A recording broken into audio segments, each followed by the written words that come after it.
बहुत समय पहले की बात है। एक बड़े और समृद्ध राज्य में एक राजा, पराक्रमी राजा शासन करता था। उसने अपने जीवन का अधिकार समय, राजपाट और युद्धों में व्यतीत किया था। अब उसकी उम्र ढल रही थी, बाल सफेद होने लगे थे, लेकिन फिर भी उसे अपनी गद्दी से अत्यधिक मोह था। वर्षों से सत्ता का सुख भोगने के कारण वह इसे छोड़ने की कल्पना भी नहीं कर सकता था। समय के साथ उसके दरबार में भी बदलाव आने लगे थे। पुराने मंत्री अब वृद्ध हो चुके थे और नए दरबारी चापलूसी करने में निपुण थे। राजा का अहंकार बढ़ता जा रहा था। वह समझ नहीं पा रहा था कि अब उसे अपने बेटे को राजगद्दी सौंपकर संन्यास की ओर बढ़ जाना चाहिए। इस मोह के कारण उसने कई बार अपने बेटे के अनुरोध का अनुशासन कर दिया कि अब वह समय आ गया है कि वह युवराज को राजा घोषित करे। एक दिन राजा ने अपने दरबार में भव्य उत्सव का आयोजन किया। यह उत्सव राज्य की समृद्धि और राजा की शक्ति का प्रदर्शन करने के लिए था। उसने अपने गुरु को भी विशेष रूप से आमंत्रित किया, जो वर्षों तक उसे धर्म और नीति का उपदेश देते आए थे। साथ ही पड़ोसी राज्य के राजा भी इस समारोह में आमंत्रित थे। राजा चाहता था कि वह उत्सव वर्षों तक याद रखा जाए।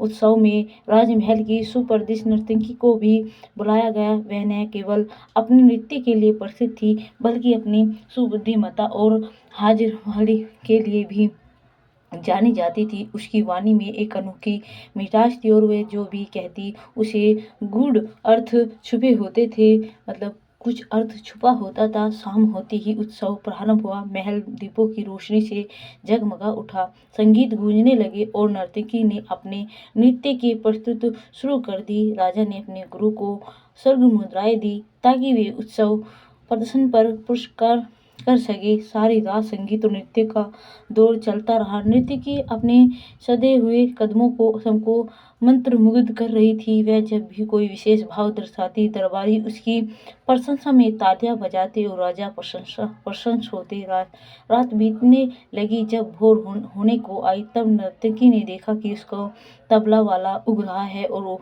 वाली से दे रहा है। उसे नृत्य करने के लिए उसने एक दोहा पढ़ा। बहू बीती थोड़ी रही, पल पल गई बिहाई, एक पल के कारण ना कलंक लग जाई।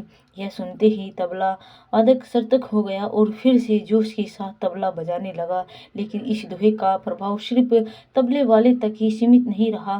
दरबार में बैठे व्यक्ति ने इसे अपने अपने ढंग से ग्रहण किया। जब राजा के गुरु ने यह दोहा सुना तो वह गंभीर हो गया और वर्षों से जंगलों में तपस्या कर रहे थे, लेकिन अब अपने शिष्य के निमित्त पर दरबार में आए थे। उन्होंने सोचा, मैंने पूरी उम्र साधना में बिताई, लेकिन अब अपने अंतिम समय में इस प्रकार भौतिक सुख में लिप्त होकर अपनी तपस्या नष्ट कर रहा हूँ। अगर एक पल की चूक से जीवन भर का कलंक लग सकता है तो मुझे तुरंत ही संन्यास धारण कर लेना चाहिए। भाव विभोर होकर उन्होंने अपने पास रखी सारी स्वर्ण मुद्राएं नर्तकी को भेंट दे दी और बोले, तू अब मेरी गुरु है, तूने मुझे मेरी भूल का एहसास करा दिया है। मैं अब फिर से संन्यास धारण करूंगा। राजा की पुत्री भी उत्सव में उपस्थित थी। जब उसने यह दोहा सुना और गुरु की बातें सुनी तो उसकी आंखों में आंसू आ गए। वह सोचने लगी, मैं अपने पिता के फैसले में से नाराज थी। मैंने तय कर लिया था कि यदि मेरी शादी नहीं की गई तो मैं राजमहल में एक सेवक के साथ भाग जाऊंगी। पर यह नर्तकी ठीक कह रही है, अगर मैंने ये कदम उठा लिया तो मेरे पिता का नाम बदनाम होगा। क्या मैं एक ऋण आवेश में आकर जीवन भर का कलंक मोल लेना चाहती हूँ। उसने तुरंत अपने अपने गले से नवलखा हार उतारकर नर्तकी को भेंट कर दिया और कहा, तूने मेरी आंखें खोल दी। मैं अब अपने पिता के फैसले का सम्मान करूंगी, धैर्य रखूंगी। राजा का पुत्र भी उत्सव में उपस्थित था। वह लंबे समय से अपने पिता से नाखुश था क्योंकि राजा उसे गद्दी पर सौंपने से विलंब कर रहे थे। वह इस बात से इतना क्रोधित था कि उसने अपने कुछ विश्वास पात्र सैनिकों के साथ मिलकर राजा की हत्या करने की योजना बना ली थी ताकि वह जल्द से जल्द राजा बन सके। लेकिन जब उसने नर्तकी का दोहा पढ़ा सुना तो उसे अपनी भूल का एहसास हुआ।